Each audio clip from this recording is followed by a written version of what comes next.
Voilà. Possibilité de mettre, oui, les chers. A priori, j'ai commencé Oui, c'est l'enregistrement. à toi. Génial. Donc, bonjour à tous et à toutes. Aujourd'hui, on se retrouve pour un shiur exceptionnel du Rav Ackerman sur Hanouka. Donc, Ouais. le thème d'aujourd'hui, ça va être le miracle de Hanouka. Un peu de lumière repousse beaucoup d'obscurité. Donc, toujours les Nishmat Yosef Avner d'Oran. Et voilà, Rav Ackerman, je vous laisse la main.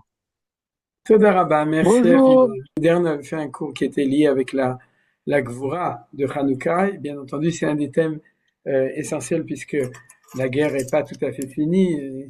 Et j'espère qu'on va aller, comme on dit, à Dan Issachon, Bezrat Hashem. Et donc, le thème lui-même du Nitzachon, de la victoire militaire au moment de Hanouka est directement lié. Et ça, on en avait parlé l'année dernière et l'année d'avant, je pense. Et cette année, j'ai pensé parler d'un autre sujet, en ivrite, Me'at mina or doche arbe mina chosher. Donc l'expression, vous la connaissez sûrement autant en ivrite que, et même plus qu'en français, que, comme on a dit dans le titre, un petit peu de lumière repousse beaucoup d'obscurité. C'est un thème très important, par exemple, dans la chassidoute de Chabad. Et aujourd'hui, on va l'étudier à propos de Hanouka. Mais bien entendu, comme introduction, je voudrais tout à fait garder le regard sur l'actualité, sur ces 2 années, plus que 2 ans maintenant, depuis le début de cette guerre à Simchat Torah, il y a 2 ans, et justement sur ce thème qui est lié avec Hanouka, sur le sentiment qu'on pourrait avoir premièrement d'impuissance et deuxièmement de la grandeur de la menace qu'on a sur nous. Une des choses qui, je pense, pour beaucoup de gens, nous a secoué énormément au moment du début de cette guerre, et depuis le début de cette guerre, c'est ce sentiment qu'on voulait oublier. Premièrement que, en gros, tous les pays arabes sont nos ennemis, surtout ce qu'on appelle le Tira irani, c'est-à-dire tous ces pays qui sont autour de l'Iran, qui ne pensent à une seule chose, c'est de nous exterminer. Et on a ce sentiment de manque de proportion entre l'importance en nombre de tous nos ennemis par rapport à nous qui sommes un tout petit peuple, un tout petit pays. C'est-à-dire d'un autre côté, c'est vrai que on a vu la grandeur militaire et la grandeur aussi de Ruach, d'esprit d'Am Israël pendant cette guerre, mais c'est vrai que je pense que de temps en temps, on se réveille avec des angoisses le matin ou l'après-midi ou le soir, en se disant que on est entouré de tellement de forces d'opposition à nous, et puis c'est aussi vrai dans le monde entier. Tous les jours, on n'a pas besoin de rappeler les nouvelles, parce que chaque semaine, on pourrait les rappeler de Bechol Dorvador Omdim Alenu Lechalotenu, c'est-à-dire combien il y a de chrétiens en Occident, je ne parle pas seulement des musulmans qui sont en Occident, mais d'occidentaux qui sont avec nos ennemis, qui sont prêts à tout pour aider nos ennemis. Donc, dans cette espèce de sentiment, c'est à ce propos que je voudrais qu'on étudie quelque chose qui est lié avec la fête de Hanouka sur cet aspect de la fête de Hanouka qui est la Hanoukia, ou bien le miracle de manière générale sur la menorah au Beth Amikdash, combien elle nous enseigne cet enseignement que avec un petit peu de lumière, on peut éliminer et repousser beaucoup d'obscurité. Et c'est dans cet esprit et dans cette vision aujourd'hui que je voudrais qu'on fasse un petit limoud, Birchutrem, ou Bezrat Hashem, pour qu'on puisse s'enrichir de quelque chose là-dessus. Alors, on va commencer avec les textes qu'on va étudier. Y a rien, c'est des textes classiques de Hanouka, mais je voudrais qu'on ait cette lecture dedans. Le premier, c'est un texte qui est très important, qui est le texte dans le traité de Avodah Zarah, page 8, folio A, qui nous raconte le Hanouka de Adam Arishon. En fait, c'est ce texte que moi, personnellement, j'ai déjà étudié avec vous il y a quelques années. D'après ce qui est inscrit chez moi, c'était il y a 11 ans, en Tafshin Ain Hei, donc à part Nadine, je crois pas qu'il y a grand monde qui s'en souvient, mais tu dis comme ça. C'est-à-dire, mais disons que, en tout cas, comme il y a un texte de Manitou, qu'on va aussi lire dans Kimitzion sur les Chagim, un petit texte, donc c'est aussi des choses que vous entendez dans d'autres sources, et on commence à l'étudier. Donc, il y a une Mishnah, Maseret Avodat Zarah, elle s'occupe de qu'est-ce qu'on fait quand c'est la fête des Goïms. Alors pour nous, quand on a grandi en dehors d'Eretz Israël, la Sheila se posait à propos de la fête où on affirme que Jésus n'est pas un Dieu. Vous savez, he is no El. D'accord, c'est pas quelqu'un. Le Nouvel An, etc. Toutes les fêtes des Goïms, et en effet, ils tombent toujours en même temps que Hanouka, comme vous savez. Maintenant, à l'époque de la Mishnah, il y avait aussi une fête, mais une fête d'idolâtrie des Grecs. Et cette fête, elle avait deux noms. C'est marqué dans la Mishnah, mais là on est au tout début de la Gemara, qui dit comme ça, Marav Hanan Barava, Kalenda, Shmona Yamim Acharat Kufa, Star Nura, Shmona Yamim Lifnei Kufa. Dans la Mishnah, on parle des interdits.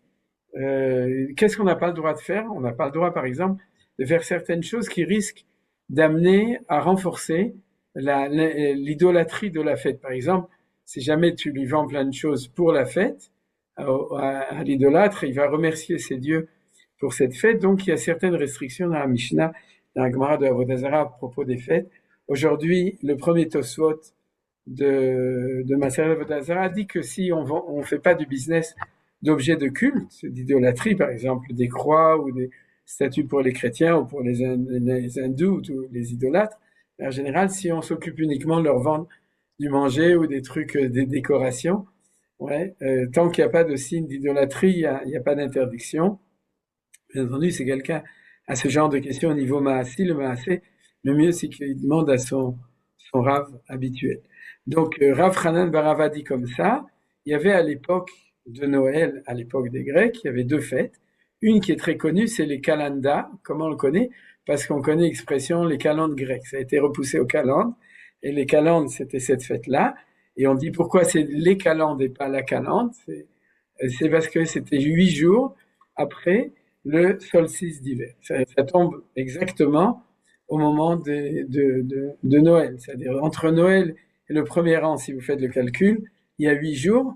C'est-à-dire, et en fait, c'est la réminiscence moderne, disons, chrétienne, idolâtre chrétienne, de ce qu'il y avait à l'époque grec, romain, ensuite les Romains, la Gemara dit que c'était romain, mais d'ailleurs elle parle des Romains dedans, mais en fait les calendes c'était déjà depuis l'origine des Grecs, et c'est les 8 jours après le solstice d'hiver, et donc ça tombe comme ça. Pour nous, statistiquement, ça tombe au même moment que Hanouka, c'est-à-dire que d'ailleurs ça tombe au niveau du mois exactement, puisque on fait le 25 qui se lève, chez eux c'est le 25 décembre, c'est ça, non? Noël c'est le 25 décembre, je me suis pas trompé? Ouais, d'accord. 23 ou 25? 24 au soir. 24 au soir. Donc, c'est-à-dire, donc tu vois, ils commencent le soir, le film Minhag Israël, pour refaire leur Avodah Zarah.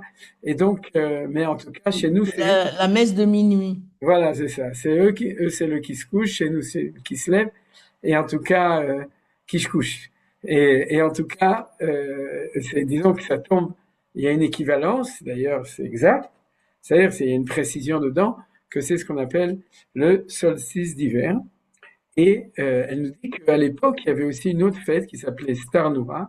En fait, ça, c'est de l'araméen. Star Noura, c'est quand Noura, c'est le feu ou bien la lumière qui est Nistar, qui est cachée. C'est-à-dire, vous savez, Avatanura dans Chad Gadia, c'est-à-dire c'était une fête en fait qui avait une origine perse et masdéenne, mais qui s'est propagée tout le temps et qui était 8 jours avant le solstice. Il y avait 8 jours après, qui est Kalenda, les calendes, et 8 jours avant, qui est Starnura, Vesimanach, et ton signe, Achor Vakedem Sartani, tu m'as créé en arrière et en avant. On avait une fois étudié pour expliquer ce texte plus profondément, c'est pas le sujet d'aujourd'hui, mais en tout cas, elle amène un passouk qui explique pourquoi dans la Mishnah, ça c'est le pshat, il y a une explication plus profonde, pourquoi est-ce que dans la Mishnah, on a mis les calendes avant Starnura, alors que dans le temps, Starnura est 8 jours avant, et Calende, c'est 8 jours après le solstice d'hiver. Donc il faisait 16 jours de vacances, c'était les grandes vacances de Noël, et il faisait 16 jours, 2 semaines, une semaine avant, une semaine après. Mais pourquoi est-ce que ça a été mis dans l'autre sens. Alors, pour se souvenir, il y a marqué Achor Vakedem, c'est-à-dire tout d'abord après et après avant. Voilà. Mais il y a quelque chose de beaucoup, beaucoup plus profond, mais on laisse ça pour une autre année. Nous, Rabbanan, nos sages ont enseigné d'où ça vient les festivités de l'hiver. C'est-à-dire qu'ils ont remarqué que dans toutes les civilisations, il y avait toujours des fêtes au moment du solstice d'hiver. La Gemara rappelle qu'à l'époque de Hanouka, en Perse, c'était une fête masdéenne qui interdisait d'allumer des lumières en dehors de leur temple. C'est-à-dire, et les gens étaient même condamnés à mort. Il y avait à l'époque la police des Masdéens qui s'occupaient de ça. Et donc, c'est la raison pour laquelle aujourd'hui, les Juifs ont pris l'habitude d'allumer à l'intérieur de la maison. C'est-à-dire la source historique, c'est parce qu'à cette époque-là, c'était dangereux d'allumer dans la rue comme on doit le faire, c'est-à-dire devant la porte. Donc, elle nous raconte comment ça se passait chez les Perses. La Mishnah nous raconte qu'il y avait la même chose chez les Grecs, chez les Romains. Et puis, du coup, elle raconte quelque chose d'assez étonnant, c'est que le premier qui a fait Hanouka, c'était Adam Arishon. Alors, le Fichera Adam Arishon a vu Yom Shemitmaed Veolech.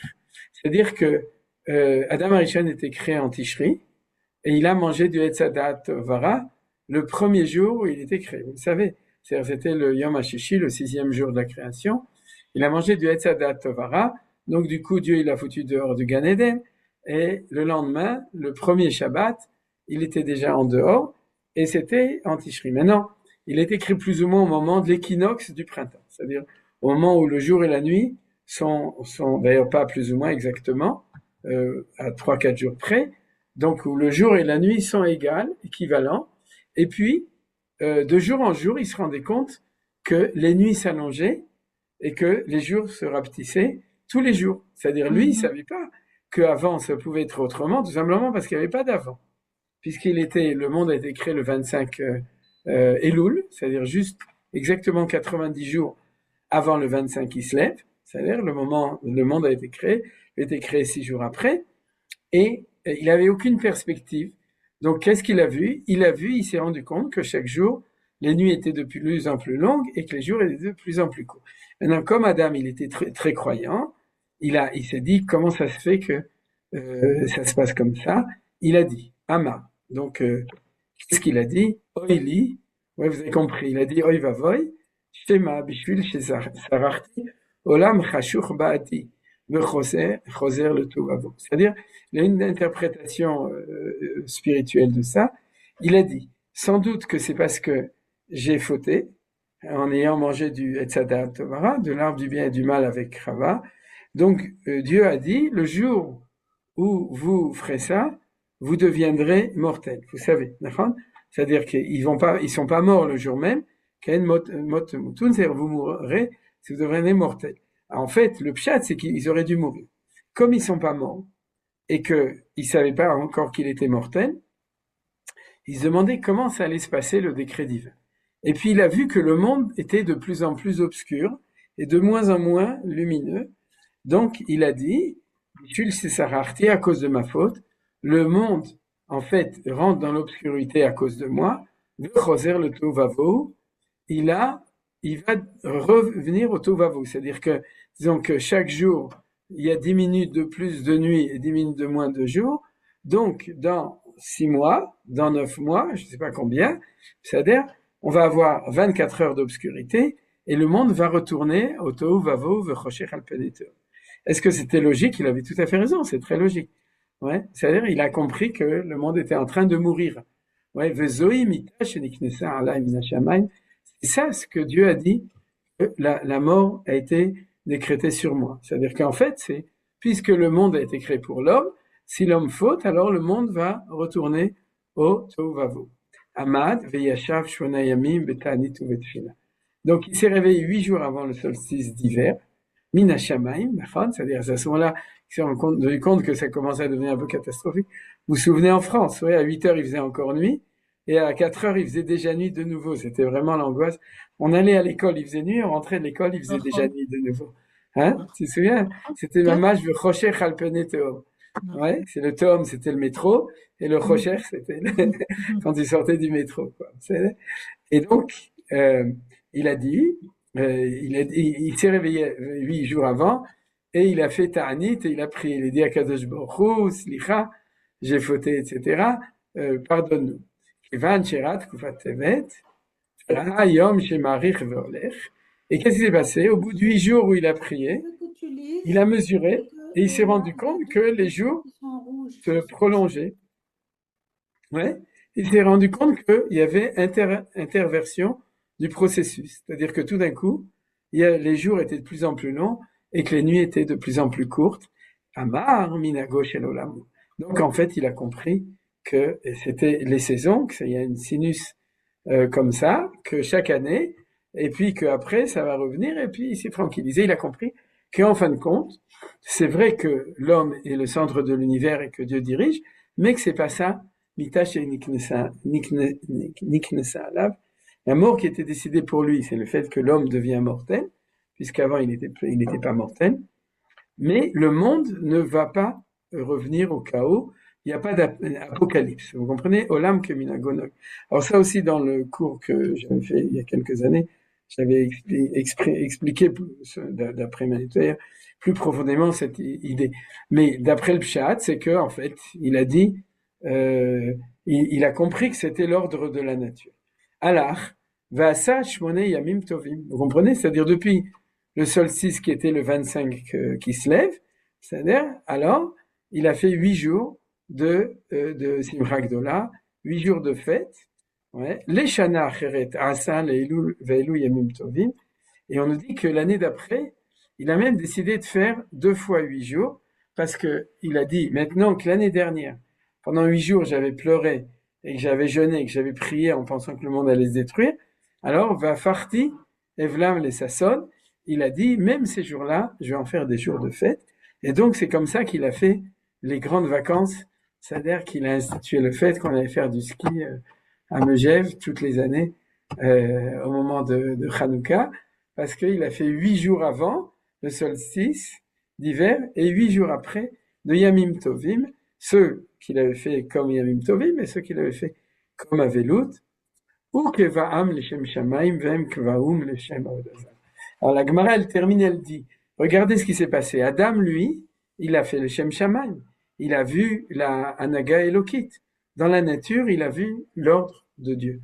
Et eux, les Goïm, l'ont transformé depuis la nuit des temps, parce que chez les Incas,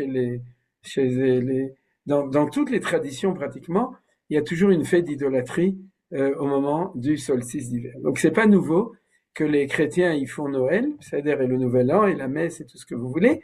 C'est pas quelque chose qu'ils ont inventé, c'est qu'en fin de compte, ils ont pris comme on sait, c'est-à-dire la raison pour laquelle ils ont un sapin qui est aussi une idolâtrie, je crois des Vikings ou quelque chose comme ça, c'est ils ont importé ils ont transformé les idolâtries qu'ils avaient dans leur pays en christianisme. Et en fin de compte, alors ce qui est intéressant, c'est que du coup le Chidouche, c'est que Hanouka, c'est à la même origine. C'est-à-dire que Adam Arishon l'a fait en le Shem Shamayim, et un jour, des milliers d'années après, puisque jusqu'à Hanouka, c'est l'époque des Grecs, c'est-à-dire au moment du Beit Sheni, c'est-à-dire c'était 2 à 3 000 ans après la création du monde, Adam Arishon, que le peuple juif s'est réveillé et a remis Hanouka le Shem Shamayim. Alors ça, c'est une lecture tout à fait révolutionnaire de Hanouka, puisque ça veut dire que l'origine de Hanouka, d'abord, a une origine commune avec tous les rites païens qui sont en tant que païens sont devenus idolâtres, puisque les païens étaient idolâtres. Aujourd'hui, vous savez, par exemple, qu'il y a chez les Russes, il y a, comment ça s'appelle, j'ai oublié le nom, la fête qu'ils font. Non. Novigod. Ah ouais, is no God. Ouais, non, Novigod. C'est-à-dire qu'ils ont un avis et ils ont un God qui s'appelait Staline et Lénine et Marx, etc. C'est une fête chilonite la chalouti. Il n'y a pas de issour de faire Novigod si on fait pas de bêtises, parce que c'est complètement sans Dieu, sans rien du tout. Mais ça veut dire quoi? Ça veut dire qu'il y a des Gilgulim, mais Eloméchané, quels que soient les Gilgulim, on pourrait dire dans l'archétype de l'inconscient collectif de l'homme, il y aura toujours une fête à ce moment-là. C'est-à-dire, c'est ça qui est intéressant dans cette chose-là. Alors, ce que je voudrais, c'est, et on va le lire après selon Manitou, parce que le texte de Manitou, c'est d'abord de comprendre, là vous voyez, ça c'est un dessin que j'avais fait depuis il y a des années, alors c'est en ivrite, mais en fait, l'idée, elle est que Hanouka, ça tombe toujours, ce qu'on appelle le solstice d'hiver, pour que vous compreniez au niveau de astronomique, c'est-à-dire le cycle de l'année, c'est comme un sinus, c'est-à-dire quand les jours sont les plus courts et les nuits sont les plus longues, c'est l'hiver, ça commence à l'équinoxe d'automne, ça finit avec l'équinoxe du printemps, c'est-à-dire c'est Pessah, et ensuite on a une période l'été où les nuits sont les plus courtes et les jours sont les plus longs. Alors on peut le dessiner comme ça, vous voyez, c'est-à-dire que vous avez un creux de la vague, c'est l'hiver, et puis une vague positive, c'est l'été. Et l'époque de cette époque qui s'appelle Hanouka, c'est le solstice d'hiver, en hébreu ça s'appelle Tekuvat Tevet, vous voyez, c'est marqué ici, Tekuvat Tevet, c'est le moment où on est au plus profond de la nuit, en gros. C'est-à-dire, il y a la nuit de chaque jour, c'est ce qu'on appelle minuit, c'est pour ça que les chrétiens font leur fête au moment du solstice d'hiver et qui changent la date à minuit. Il y a une correspondance entre les deux, et de même que nous, on commence les journées ou en Tishri ou en Nissan, c'est ou au coucher du soleil ou au lever du soleil, il y a une correspondance entre les 24 heures du cycle de la journée et les 365 jours du cycle de l'année. Et si on regarde les choses de cette manière-là, Hanouka, comme toutes ces fêtes, c'est toujours au plus profond de la nuit, qui s'appelle le plus profond de l'hiver.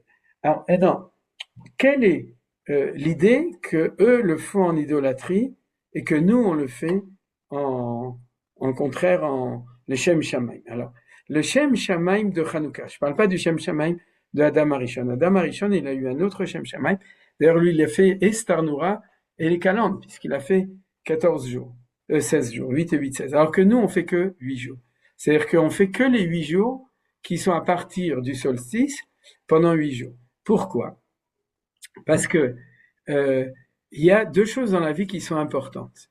Ce qui est important, c'est ce qu'on voit, et ce qu'on voit au niveau de là, c'est qu'on est au plus profond de la nuit. C'est-à-dire, vous êtes d'accord, c'est-à-dire que c'est le minuit, c'est-à-dire le moment où on est au plus profond de l'obscurité. De ce point de vue-là, on a toutes les raisons d'être dans la plus profonde déprime. C'est-à-dire on est Bessi Achoshir. C'est le plus profond de l'obscurité. D'ailleurs, c'est ce qu'a fait Adam quand il n'avait pas la perspective. C'est-à-dire qu'il avait l'impression que le monde, il allait continuer à descendre. Si vous voulez, ça ne s'arrêterait pas là, jusqu'à la destruction du monde, c'est-à-dire sur la disparition. Maintenant, au moment où on a ce passage-là, au niveau du Pshat, on est toujours au plus profond de l'hiver. Le premier jour, le 25 qui se lève, vous êtes d'accord? Si on est au solstice d'hiver, on est plus profond. Qu'est-ce qui change? C'est ce qu'on appelle la Mégama. La Mégama, c'est la direction des choses. C'est-à-dire que jusqu'à maintenant, on était en descente, et maintenant, on est en montée. Maintenant, ce moment de changement de Mégama, le moment de ce changement, c'est un moment extraordinaire. C'est-à-dire que c'est au plus profond de l'obscurité qu'un jour, on commence à remonter. De ce point de vue-là, c'est un moment qui est plus important que le solstice d'été, vous voyez, parce que là, il fait jour un maximum, c'est midi, c'est-à-dire de midi au niveau de l'été, mais c'est un moment très grave. Pourquoi c'est un moment très grave? Parce que c'est le moment où on commence à redescendre. C'est le moment de Tisha B'Av. C'est-à-dire le solstice d'été, c'est un moment qui, dans la lecture hébraïque des choses, c'est un moment qui, au contraire, parce qu'au niveau du Pshat, c'est le moment où il fait le plus beau, on est en plein été, les grandes vacances. C'est-à-dire là, c'est plus Megève, c'est Saint-Tropez ou Juan-les-Youpas. C'est-à-dire, mais en tout cas, ce qui est sûr, c'est que c'est le problème est de savoir est-ce qu'on regarde la chose en elle-même ou on regarde l'intériorité du processus. C'est dans l'intériorité du processus, le moment le plus grand de l'histoire, c'est ni le lever du soleil, c'est-à-dire l'équivalent de Nissan, de Pessah, ni le moment du midi, c'est-à-dire du summum, c'est ce moment-là. Parce que c'est au moment où le processus de remontée a commencé, alors qu'on est en plein milieu de la nuit. Et c'est ça l'idée de Hanouka qu'on va voir aujourd'hui.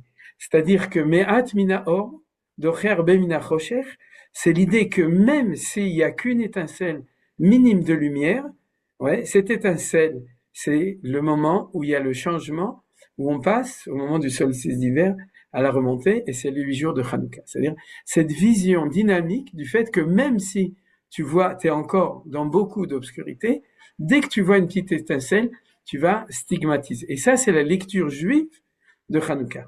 Parce que la lecture idolâtre, c'est une lecture différente. Par exemple, une lecture idolâtre possible, c'est la lecture de Zoroastre, du Masdéi. C'est quoi? C'est pendant 8 jours, il fait de plus en plus nuit. Pendant 8 jours, il fait de plus en plus jour. Donc, on a le combat des titans entre les forces de l'obscurité et les forces de la lumière. C'est une interprétation idolâtre des choses. C'est une interprétation d'ailleurs qui est ce qu'on appelle chez les Masdéens, c'est ils sont dualistes, c'est-à-dire ils croient ils sont pas monothéistes, ils sont dualistes dans le sens où il y a toujours les dieux du bien, les dieux du mal, les dieux de la lumière, les dieux de l'obscurité. Et c'est pour ça qu'ils faisaient 2 fois 8 jours. C'est-à-dire ils faisaient 8 jours des forces de l'obscurité et 8 jours contre les forces de la lumière. Alors c'est ça, fondamentalement, le danger, c'est ce que disait Manitou à cette époque de cette idolâtrie. Maintenant, on va voir aussi d'autres interprétations possibles. Ce qui est sûr, c'est que, comme il avait dit, où ça le Shem Shamaim vem aussi. Et nous, notre question, c'est quel est notre Shem Shamaim à nous, et c'est ça que je vous propose.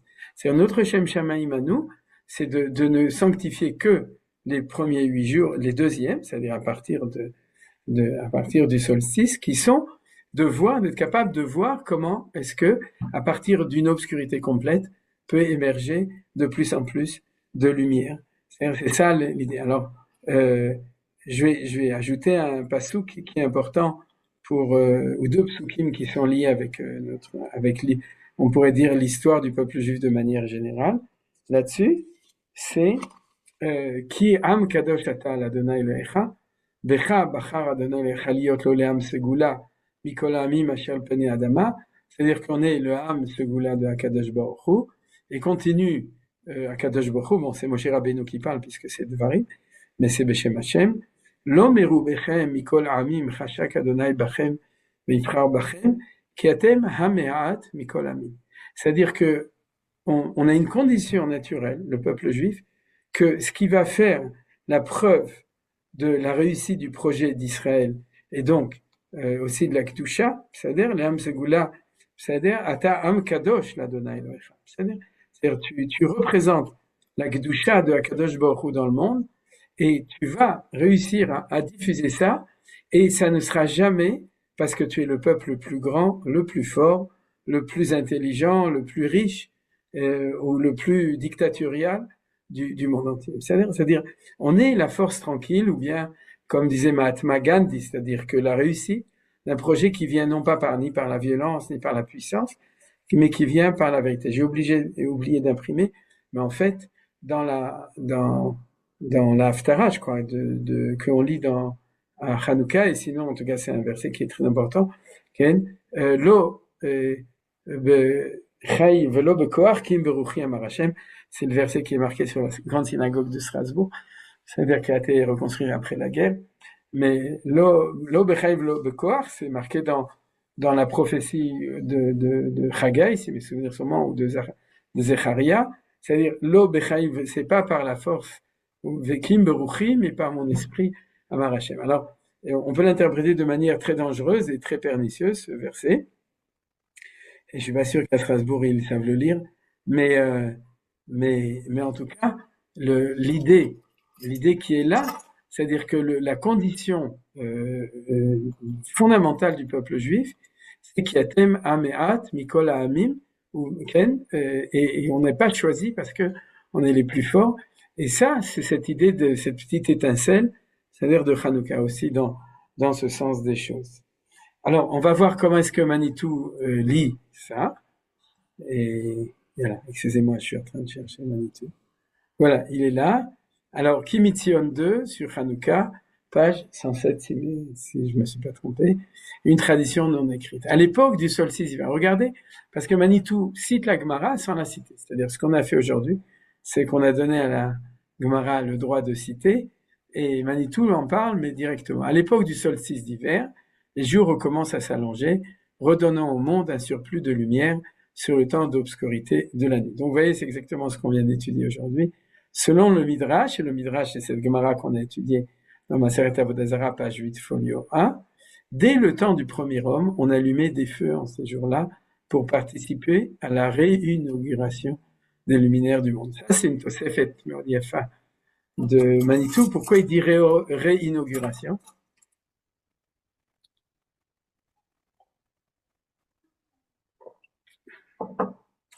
La création du monde. Oui, mais pourquoi il utilisait le mot réinauguration? Parce que l'inauguration, c'était la création du monde. D'accord. C'était Mais luminaire. comment il aurait dit en hébreu le mot réinauguration? Michadash. Non. התחדשות אולי, Non, התחדשות. non. Hanouka.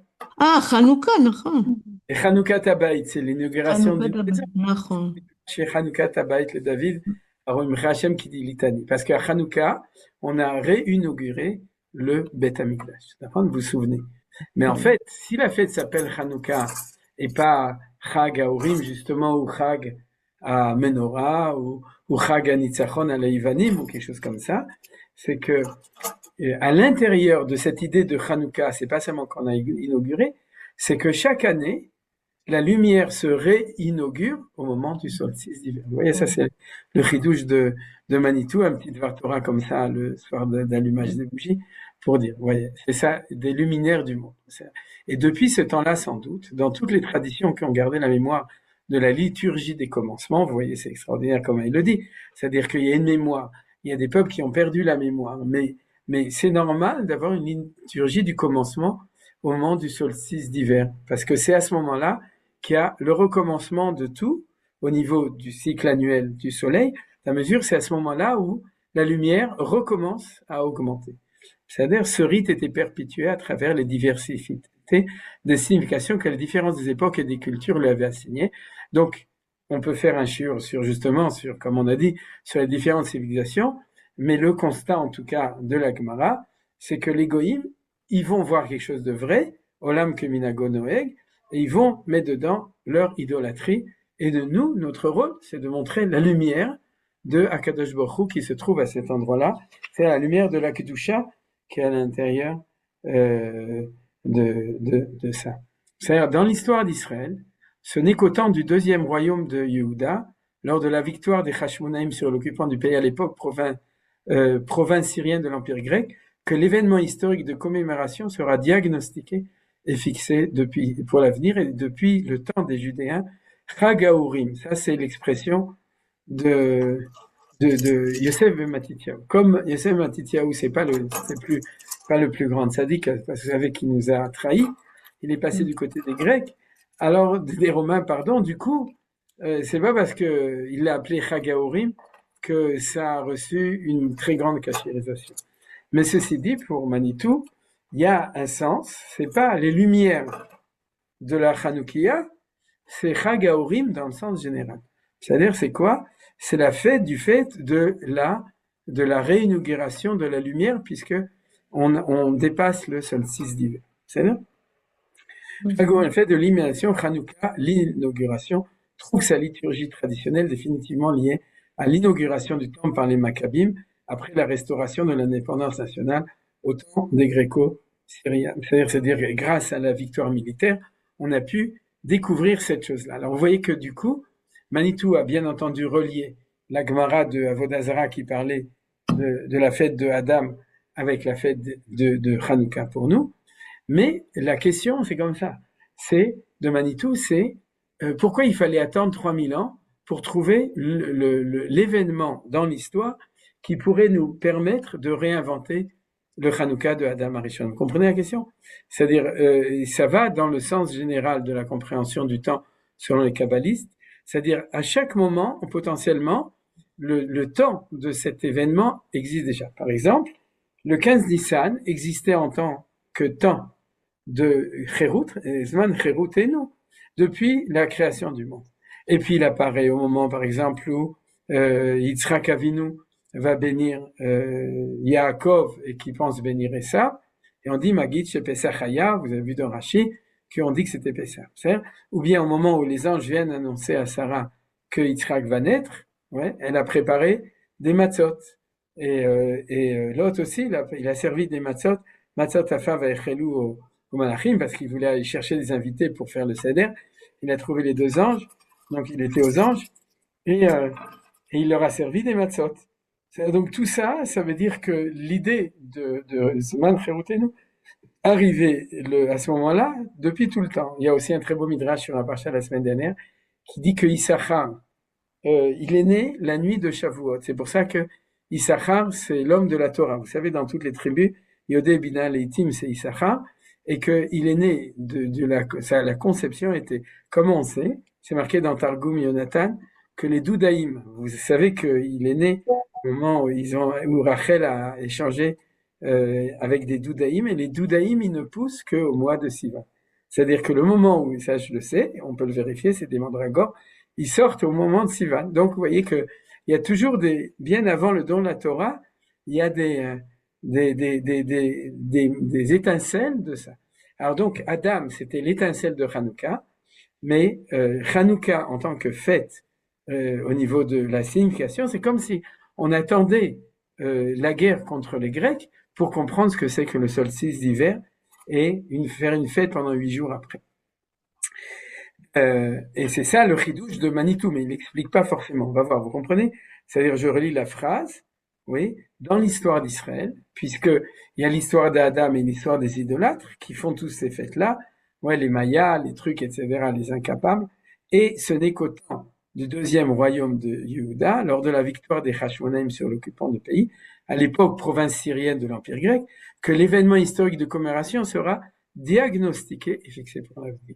C'est-à-dire, il est en train d'attendre, et au moment où le conflit sera sur ce sujet-là, c'est-à-dire sur le sujet du passage du Me'at Minaor d'Ocher Bemina Chocher, c'est-à-dire du passage du solstice d'hiver, le moment où le conflit sera lié avec ça, alors la fête de Hanouka va apparaître à ce moment-là. Et comme il dit, cette idée de Hanouka, de cette réinauguration, en fait, Adam Arishon pouvait déjà l'appeler Hanouka, c'est-à-dire une réinauguration de la lumière. C'est-à-dire, mais la Hanouka réelle, c'est la réinauguration du Beit Hamikdash à l'époque de Beit Sheni, pas Beit Rishon, etc., Beit Sheni. On va voir ce que dit Manitou. Donc, vous voyez le traité Avodah Zarah 8b. En fait, c'est pas 8b, c'est 8a, corrigé. Ouais, c'est-à-dire, moi j'ai la Gemara ouverte devant moi, donc je peux vous garantir que c'est page 8a. L'importance, alors où on en était, oui, ces événements, l'importance considérable qu'ils ont eu dans la longue histoire d'Israël aux prises avec la détermination des cultures dominantes de le dissoudre en leur sein, sont connus et suffisent à expliquer pourquoi les autorités traditionnelles de l'époque y ont vu clairement le fait historique, significatif par excellence du rite de Hanouka. Restitution de la lumière au moment même du risque de l'obscurité totale. Vous voyez, ça c'est la description du solstice d'hiver. D'accord, depuis lors, le thème principal de l'enseignement traditionnel classique à ce sujet est le parallèle étroit que le discours rabbinique établit entre la lumière de la Torah, ressurgissant des ténèbres de la culture païenne, imposée à Israël sur sa terre, et l'illumination du candélabre du temps par l'huile pure, miraculeusement préservée. Alors, il y a une suite dans le texte. Si vous avez le Kimitzion, vous êtes invité à lire la suite du texte. J'ai coupé ici, mais ne coupez pas. Donc, il y a une suite où il explique un petit peu, mais je vais vous donner, si vous voulez, une interprétation de cela qui va dans le sens de Manitou. Maintenant, j'ai pas la suite, donc c'est dans le sens. C'est que on aurait pu très bien imaginer, si on était dans l'idée qu'un petit peu d'obscurité, on aurait pu le lier avec la sortie d'Égypte. Comment est-ce qu'un petit peuple qui était à l'intérieur, au sein de la civilisation du temps qui était l'Égypte, a réussi à sortir grâce à Kadosh Baruch Hu?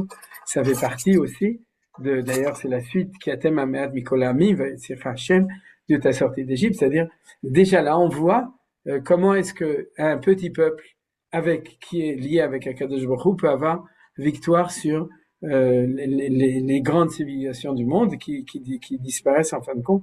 Et nous, on atteint notre libération et notre éternité. Donc, on aurait pu très bien imaginer que c'est au moment de Yetziat Mitzrayim que Hanouka apparaît. Pourquoi pas?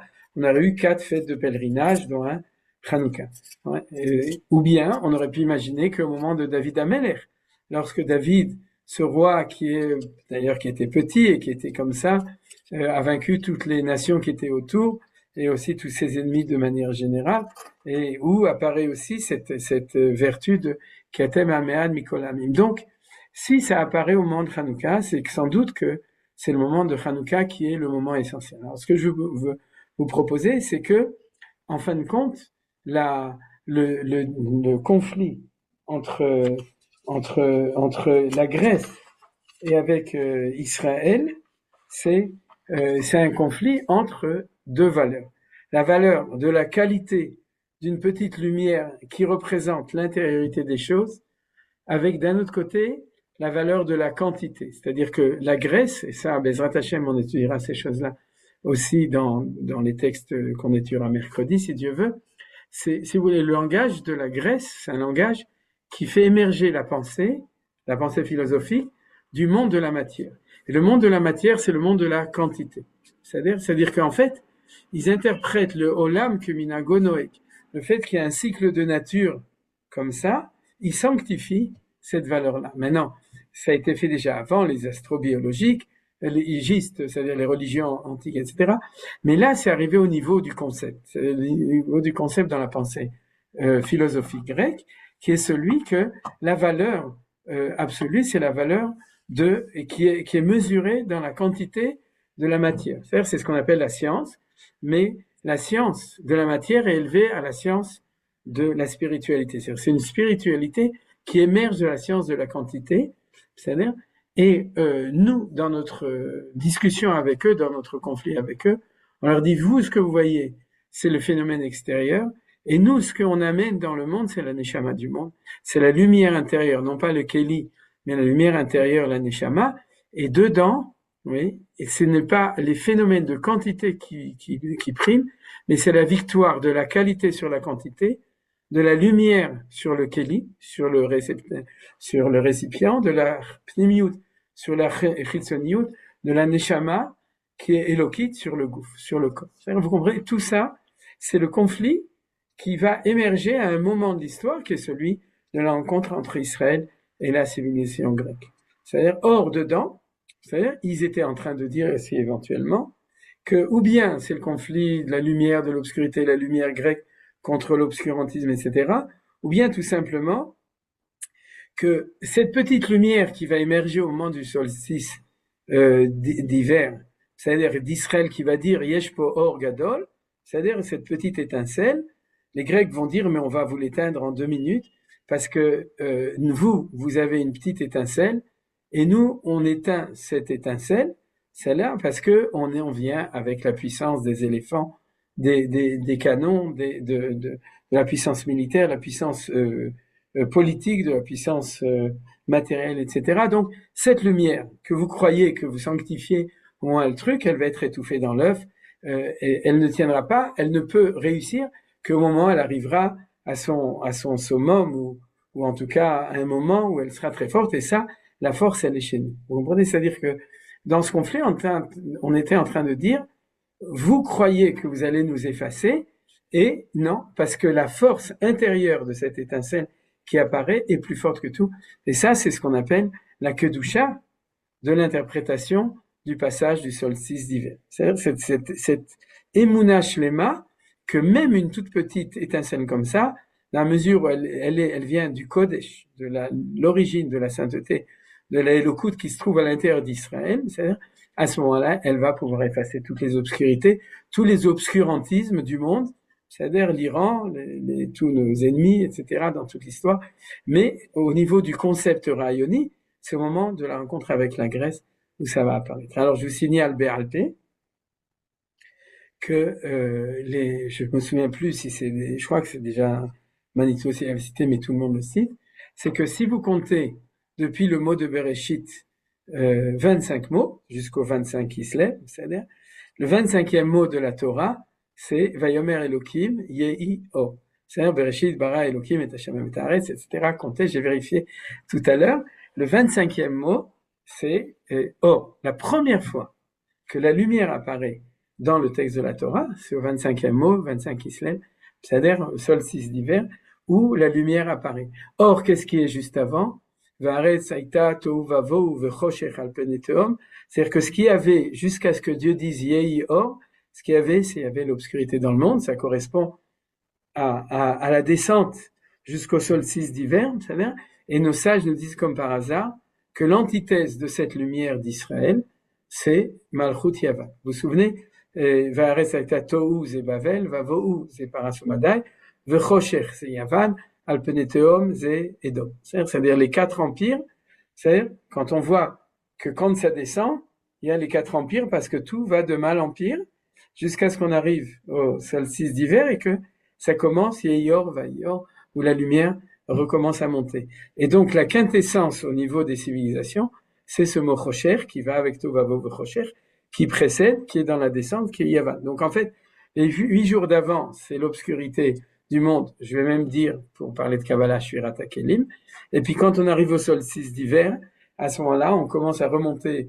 La lumière apparaît, c'est Olam Atikun, c'est la restauration des mondes, qui est le rôle d'Israël dans le monde, de faire apparaître dans toutes ces obscurités du monde, possibles, imaginables, la capacité d'introduire un tikkun qui commence tout doucement, mais où on est capable de voir la dynamique du tikkun, c'est-à-dire Aliyat HaOlamot, la remontée des mondes, puisque le mot Olam vient du mot Aliyah.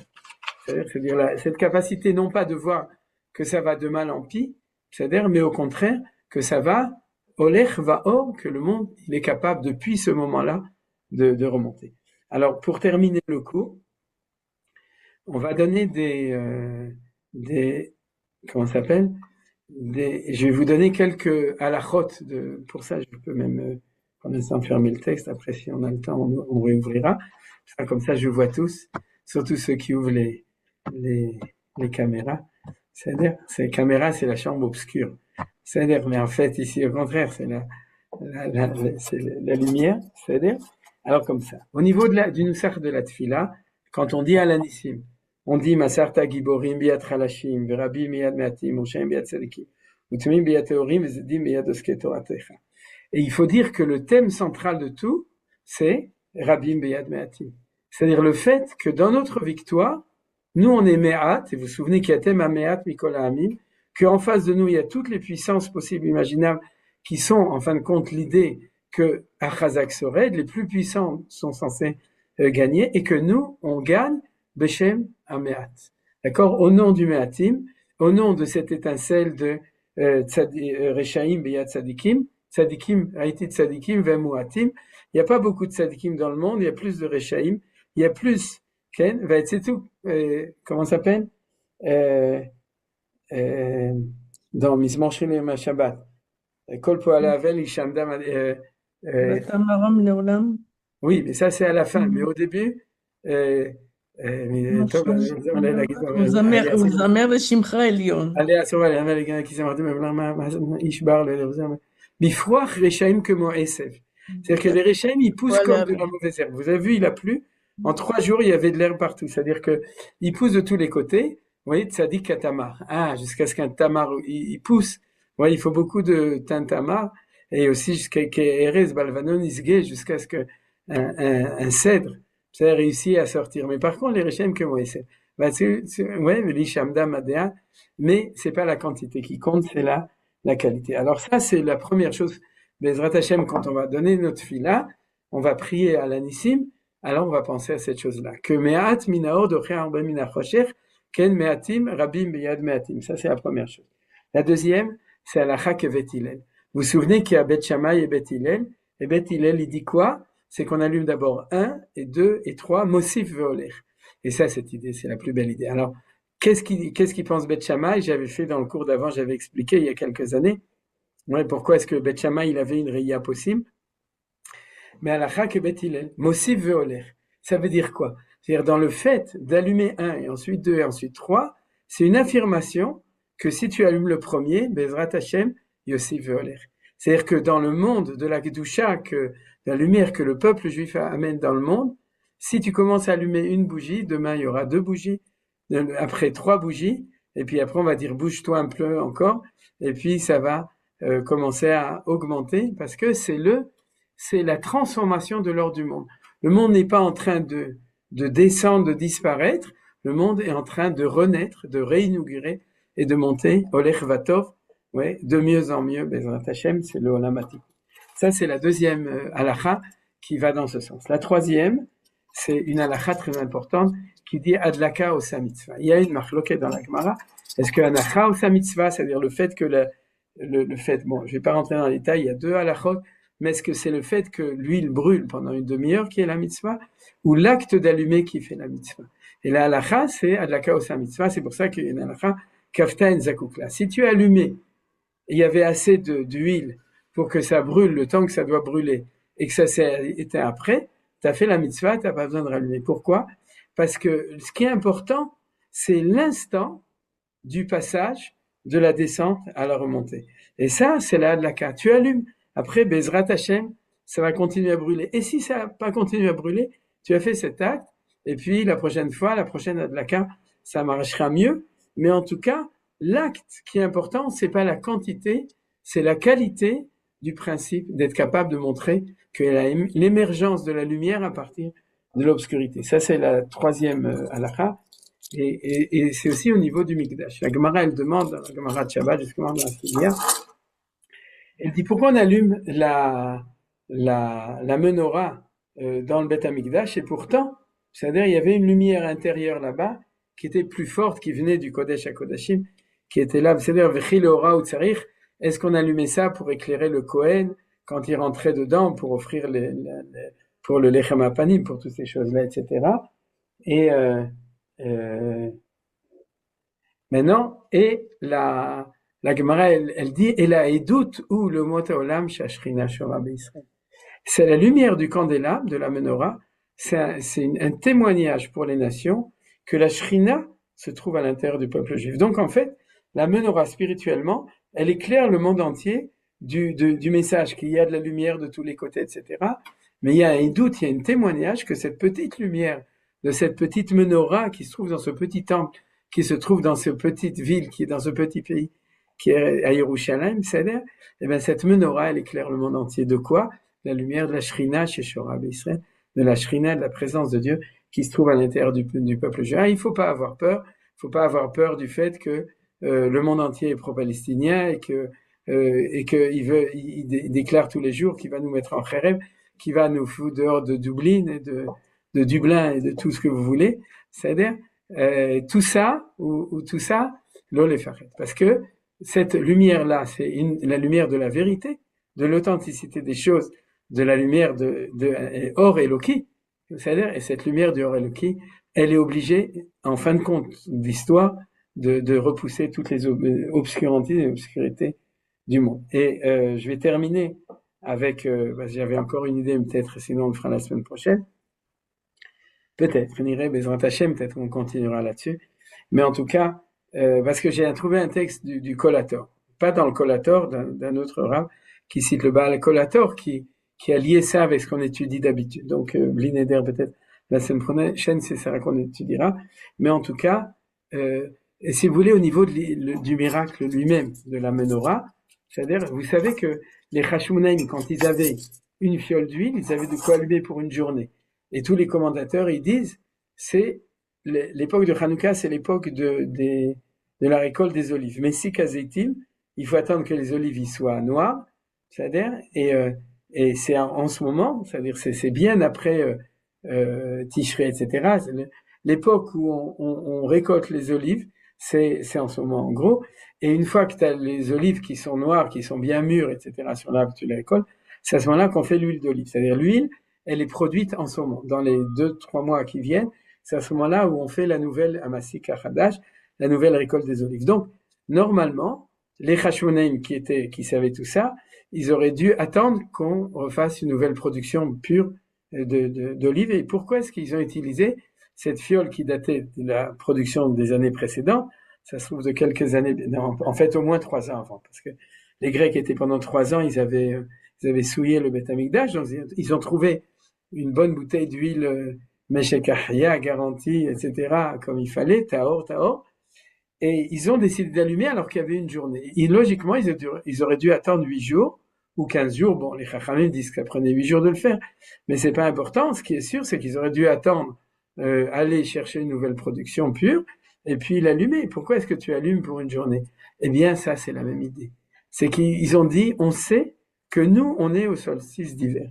On sait qu'on est ceux qui avons gagné la guerre contre les Yevanim pour ramener, réintroduire la lumière de la Torah au plus profond de la Touma des Yevanim et des Mityavnim qui avaient ce moment-là.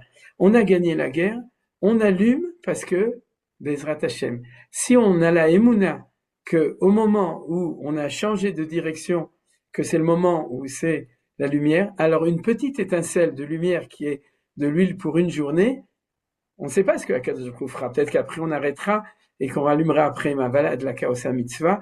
On le fait maintenant, Zrizim Akdimim, on allume cette lumière et toi, le ciel t'aidera.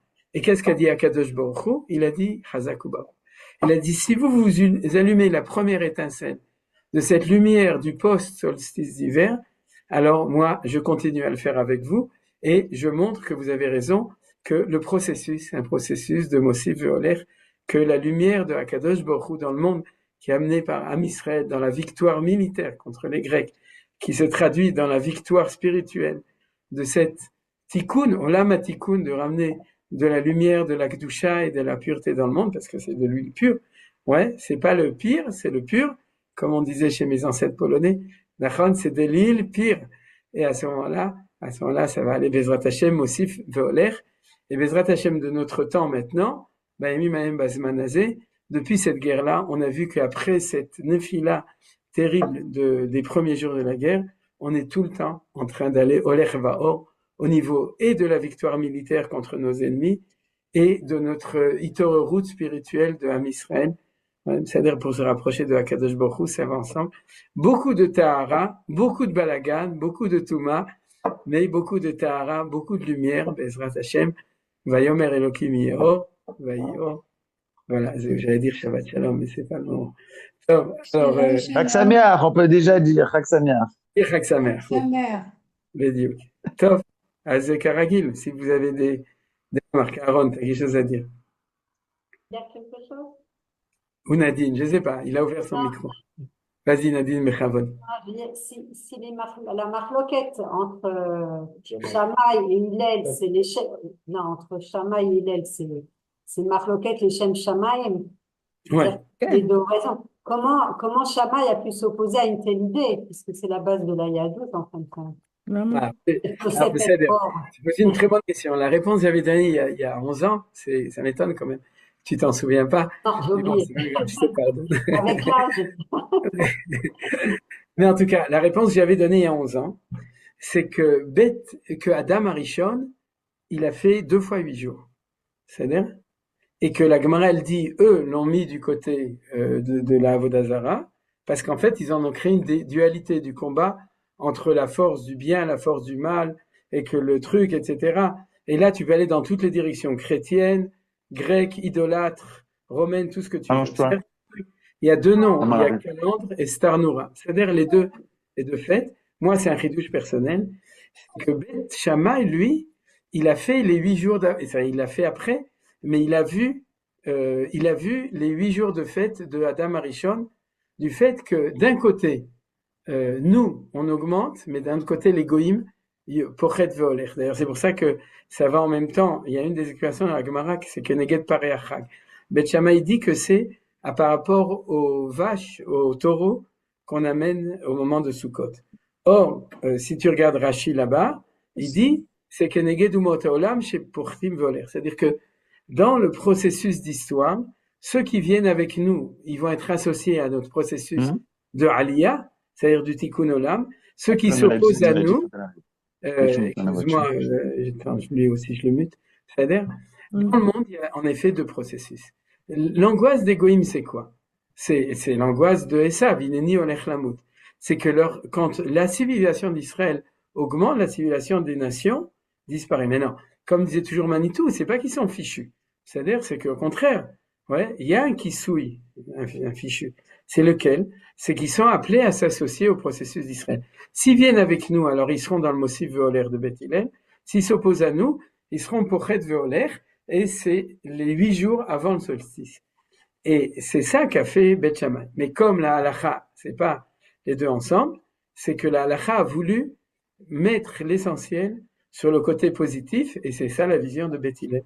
C'est-à-dire la vision de Beth Shammai, c'est l'autre aspect, c'est le pochet voler des nations, mais la halakha aurait pu décider de faire 8 jours et 8 jours, d'après la Gemara de Maseret Avotzara. Elle a dit non, on met l'accent que sur le Mosif voler de Beth Hillel. C'est mon explication. C'est Efshar Acheret. T'es pas convaincu? C'est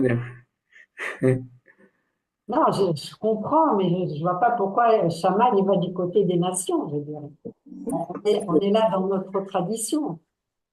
Oui, mais il détient aussi une vérité. Oui, mais nous, en allumant les bougies, on vient affirmer notre particularisme, je veux dire. C'est donc, si on a les deux ensemble, c'est Besséder Gamon. C'est-à-dire faire que Beth Shammai, c'est pas Besséder.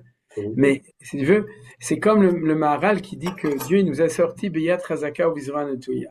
Beyat Chazaka, les Ipara Mitzrayim, ou Vizroan Touya, la Tzil et Israël. C'est-à-dire que dans le mouvement de libération, tu as la fin de l'histoire d'Égoïm et le début de notre histoire, ou la réussite de notre projet.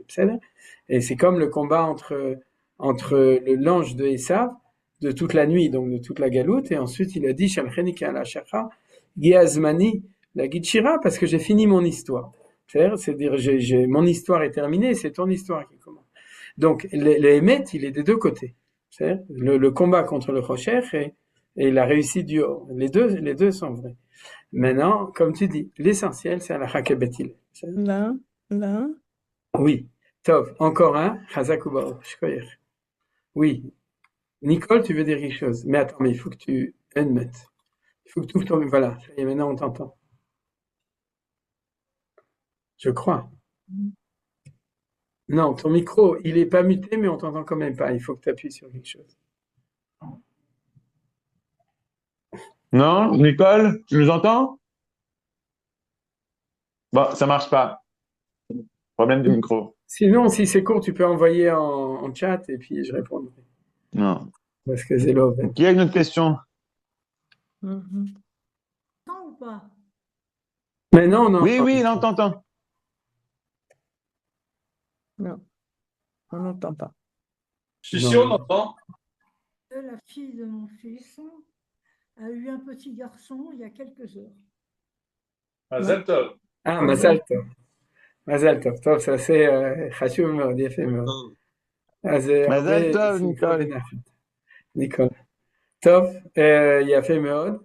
Et ensuite, qu'est-ce qu'il veut encore dire quelque chose? Non, la question actuelle sur la question de la bracha qu'on dit. שירבו שמחות. Amen. Sinon, alors les autres, si plus personne ne veut rien dire. Abraham, tu veux dire quelque chose?